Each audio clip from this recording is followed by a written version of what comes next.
Economy में demand आती है, इंपोर्ट्स बढ़ती हैं, एक्सपोर्ट्स बढ़ती नहीं है, डॉलर कम हो जाते हैं। ये वजह है कि हर वक्त हम IMF के पास सो इसका मतलब है कि हमने डॉलर कमाने हैं। हमारी एक्सपोर्ट्स इस वक्त 8% है हमारी। नए बजट में ज़राअत, इंडस्ट्री और दीगर शोबों को मराहत दी गई। बरामदात कम होने के बाइस IMF के पास जाना पड़ता है। वज़ीर ख़जाना की पोस्ट बजट कॉन्फ्रेंस कहा, अगले चंद बरस में एक्सपोर्ट को 8 से बढ़ाकर 20% तक ले जाने की मनसूबाबंदी की गई। फोन कॉल्स, SMS और इंटरनेट पर टैक्स ना लगाने का फैसला किया है। हुकूमत मुल्क के गरीब तबके के साथ कोई सियासत नहीं कर रही।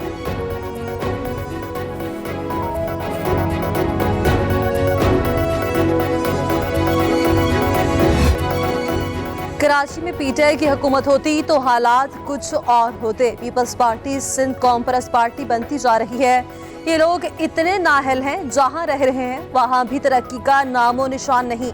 फवाद चौधरी पीपल्स पार्टी पर बरस पड़े। IMF के दबाव के बावजूद ने टैक्सेस नहीं लगाए। 2 सालों में मुआशी तरक्की पर फोकस होगा। शाह महमूद कुरैशी की मीडिया से गुफ्तगू, कहा बेहतर पॉलिसियों से फीकस आमदन में इजाफा हुआ है।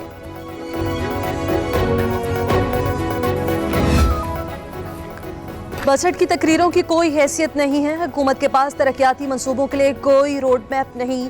एहसन इकबाल की प्रेस कॉन्फ्रेंस, सरकारी मुलाजमीन की तनख्वाहों में 25% इजाफे का मुतालबा।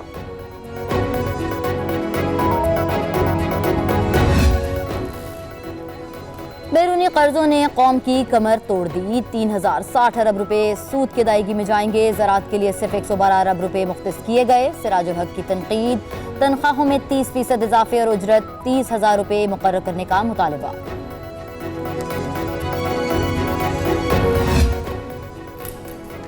गवर्नर पंजाब से स्पीकर कौमी असम्बली और वज़ीर ख़ारजा की मुलाकात। बेहतरीन बजट पेश करने पर मुबारकबाद।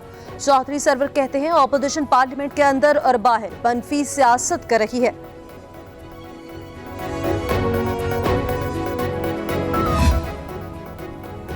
मुल्क की तारीख में पहली बार आला तालीम के लिए रिकॉर्ड 42 अरब 50 करोड़ रुपए का बजट रखा गया। वजीर तालीम शफकत महमूद का कहना है कि हायर एजुकेशन के लिए भी 124 अरब रुपए मुख्तस किए गए हैं।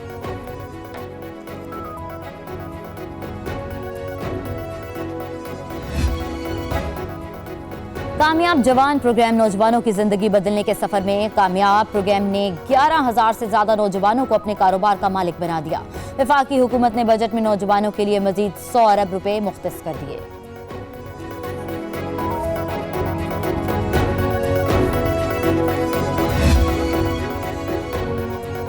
आमदन ज़ायदा सासजाद केस, नैब ने खुर्शीद शाह के बेटे फरूख शाह को गिरफ्तार कर लिया।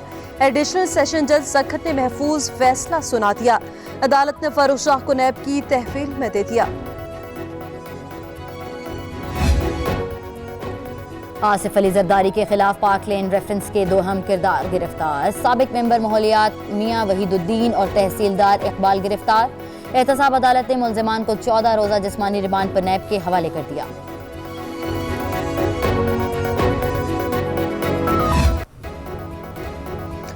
वज़ीर-ए-आज़म इमरान खान का कहना है कि आलमी रहनुमाओं को नफरत और इंतहा पसंदी के खिलाफ इक़दाम करना होंगे। नफरत फैलाने वाली वेबसाइट्स के खिलाफ एक्शन होना चाहिए।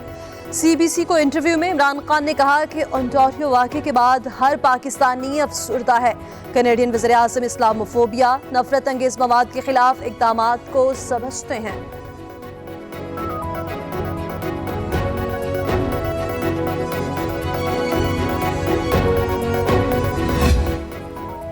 Army chief general Qamar Javed Bajwa का सियालकोट और कोटली का दौरा। सियालकोट में कोर लेवल जंगी मशकों की इख्तितामी तकरीब में शिरकत। आर्मी चीफ ने पाक फौज की ऑपरेशनल और दिफाई हिकमत अमली को सराहा। सिपा सलार ने कोटली के करीब फील्ड ट्रेनिंग में शरीक दस्तों का भी जायजा लिया।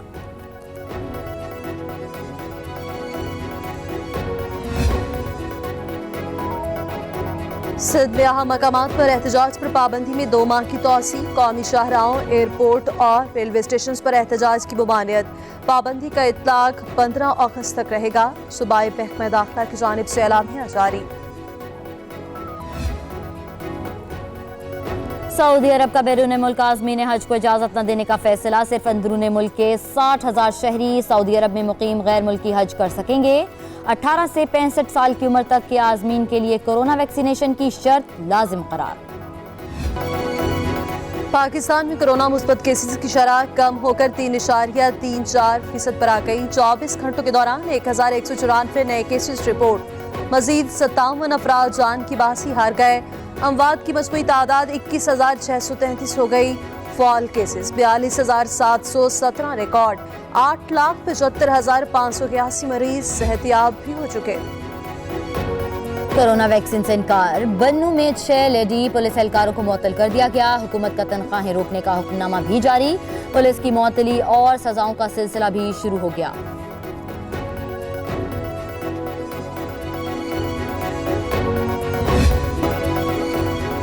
और रियल स्टेट की तारीख में सबसे बड़ी लाइव टीवी ट्रांसमिशन। पाकिस्तान में पहली बार A+ और पब्लिक न्यूज वजीर आजम के मिशन। नया घर हाउसिंग प्रोग्राम में साथ 1,25,000 में कंफर्म बुकिंग। आसान अदायगी 50% बिला सूद कर्जे की सहूलत के साथ। करोड़ों के इनामात की बारिश होगी। इतवार 13 जून को रात 7 से 9 बजे पब्लिक न्यूज और A+ पर।